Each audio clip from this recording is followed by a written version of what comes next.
les employeurs mettent en place des caches-misères pour éviter d'avoir à augmenter les salariés. Parce que certes, il y a un gel des salaires, mais les entreprises n'ont quand même pas totalement baissé les bras. Elles cherchent des alternatives, mais des alternatives qui ne soient pas trop coûteuses pour elles et surtout sur lesquelles elles pourront revenir si jamais la situation s'aggrave. On peut parler du chèque vacances, du chèque culture, du ticket restaurant, de la prime de transport ou encore de la prime de mobilité.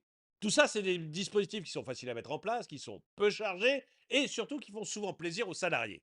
Mais ça aussi, ça a sa limite parce que, soyons clairs, on ne bâtit pas un budget familial à partir des chèques vacances, ou du chèque culture ou de je ne sais quel passe transport. Et les entreprises ont également un troisième levier qu'elles mettent en place de plus en plus souvent, c'est la flexibilité.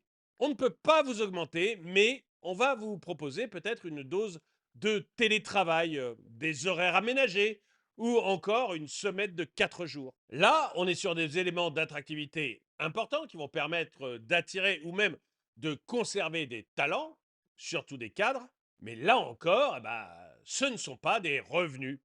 Bref, on a des employeurs qui contournent le problème des salaires avec des cadeaux périphériques, tout simplement parce que la fiscalité et les charges sociales sur les salaires sont devenus beaucoup trop importants et que l'avenir est devenu beaucoup trop incertain.